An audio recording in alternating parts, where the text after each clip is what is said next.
तपसो दुरत्यया। हे देवताओं, बोले मां भेषकम, बोले डरो मत। अरे मेरे नन्ना सा जो भक्त है ध्रुव, वो मेरी समाधि लेकर के बोले उसने आज प्राणायाम के द्वारा अपनी श्वास को नियंत्रित कर दिया है।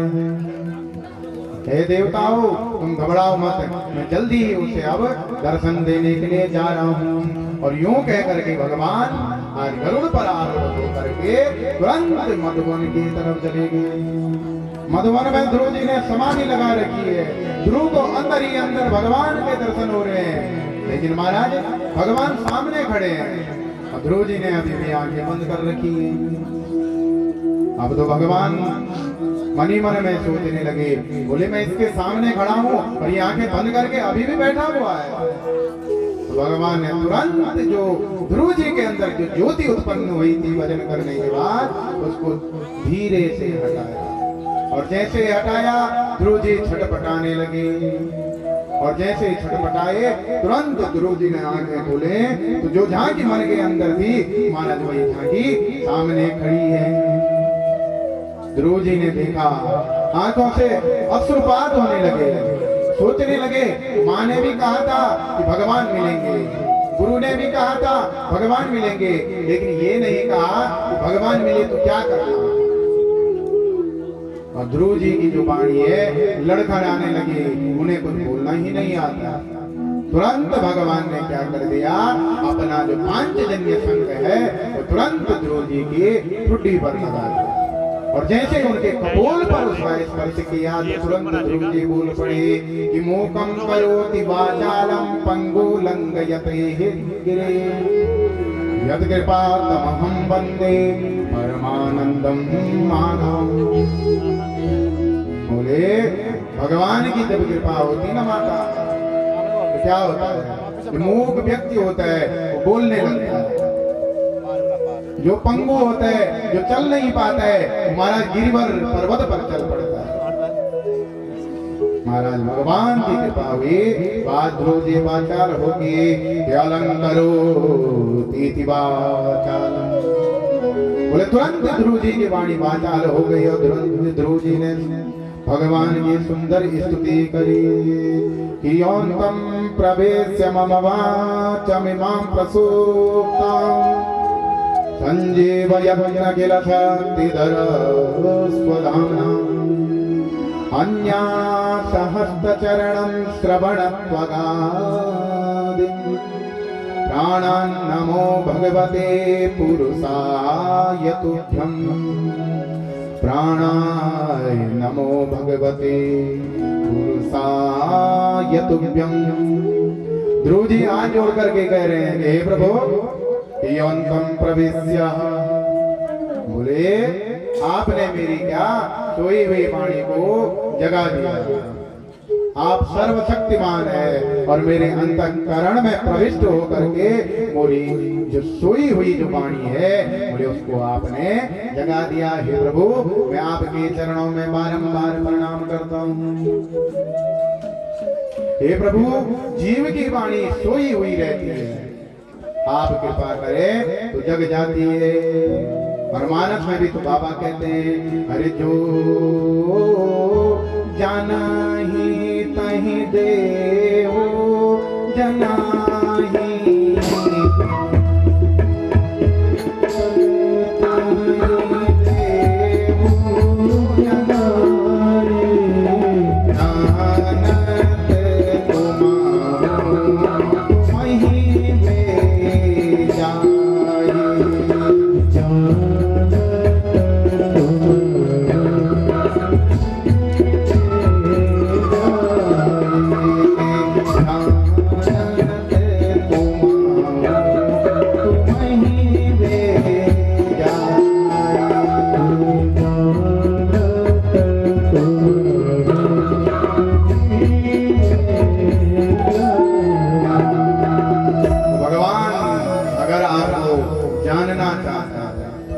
हृदय में प्रवेश करके महाराज आपकी सोई हुई वाणी को भगवान जन्म देता है कि लाली मेरे लाल की जित देखे उतलाल, काली देखन में गई, मैं भी हो गई राम।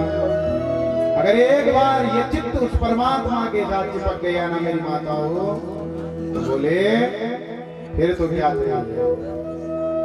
आज ध्रुव जी ने भगवान की सुंदर स्तुति करी और भगवान ने ध्रुव जी को आशीर्वाद दिया। कहा बेटा ध्रुव जाओ तुम राज्य करो। और राज्य करने के बाद बोले ध्रुव लोक में आना और वहां करके फिर वहां का सिंहासन ग्रहण करना। ध्रुव जी सोचने लगे राम राम राम, बोले भगवान सामने है और मैं भगवान से राज्य की इच्छा कर रहा हूँ। लेकिन ध्रुव जी को भगवान ने कहा बेटा जाओ और पिता की जगह पर क्या करो, राज्य करो। अब तो ध्रुव जी महाराज तुरंत आगे अपने घर आ रहे थे। राजा उत्तानपाद उनकी जो पत्नी है कौन, सुरुचि और सुनीति, बोले भगवान की आज ऐसी कृपा हुई जो सुरुचि थी वो आरती की थाल लेकर के बोले कहाँ आ रही है, बोले ध्रुव जी की आरती करने के लिए आ गया। और महाराज सुंदर क्या किया, बोले ध्रुव जी की आरती करी और राजा ने बोले अपने पुत्र ध्रुव को राज सिंहासन पर बैठाया और उसे राज्य दे करके उद्वन में चले गए। बोल भागवत महापुराण की उमा तारो जो सित की नाई,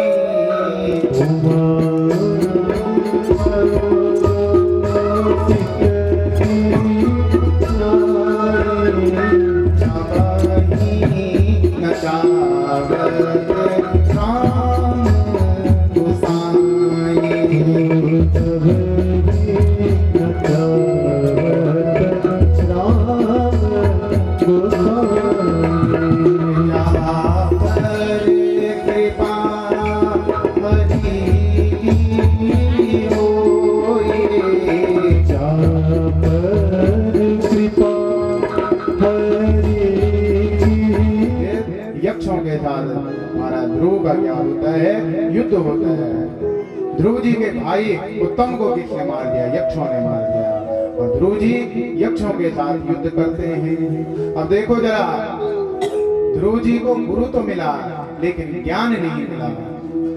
तो आज मनु जी ने ज्ञान दिया कि नायम मार्गो हि साधूना ऋषि के सानवर्तिना यदात्मानं पराग्रियं पशुवद भूतवे। बोले ध्रुव भगवान के परम लाडले भक्त हो और तुम क्या हो, बोले संत हो। और संत का लक्षण है कि संत हृदय नवनीत समाना, कहाँ कबिन पर कहे न जाना। और सुंदर ज्ञान दिया। ध्रुव जी ने युद्ध बंद किया और अंत में महाराज इसे राज्य को अपने पुत्रों को सौंप करके अंत में मृत्यु के सर में पांव रख करके ध्रुव लोक को गए। बोले ध्रुव जी महाराज की जय, बोले भागवत महापुराण की जय। अब महाराज इन्हीं ध्रुव जी के आगे वंश में अंग हो गए। अंग के बेटा हुए कौन, बैन। बोले अंग तो धर्मात्मा थे परंतु उनका जो विवाह हुआ किसके साथ हुआ, बोले मृत्यु पुत्री सुनीता देवी से। तो इसीलिए उस मृत्यु की पत्नी के साथ जो विवाह हुआ तो बोले उनके घर में जो पुत्र हुआ तो बोले बड़ा दुष्ट निकला।